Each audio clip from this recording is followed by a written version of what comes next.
ক্ষেত্রে রোজা হবে। কি বিদেশে যেতে গেলে রোজা মাফ হয়ে যাবে?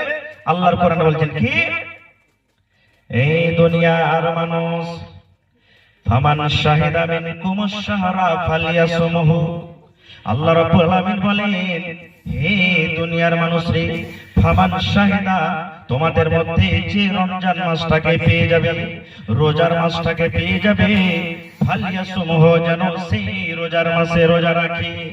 আপনি বিদেশে চলে গেলেন, পাটনা চলে গেলেন, দিল্লি চলে গেলেন, পাটনা চলে গেলেন, বাঁচবেন না। আল্লাহ রাব্বুল আলামিন আয়াতটাকে সামনে রাখেন। আল্লাহ বলেন, দুনিয়ার মানুষ রে, তুমি যদি জমিনের তলাতে থাকো আর রোজার মাসটাকে যদি পাও, তুমি যদি রোজার মাসটাকে পাও আর তুমি চাঁদের উপরে চলে গেছো, সৌদিয়া চলে গেছো, দুবাই চলে গেছো, কলকাতা চলে গেছো, পাটনা চলে গেছো, যে কোন জায়গাতে থাকো না কেন, আল্লাহ রাব্বুল আলামিন বলেন, তুমি রমজান মাস পেয়েছো, রোজার মাস পেয়েছো, তোমাকে এই রোজার মাসে রোজা রাখতে হবে। এটা আল্লাহর বিধান।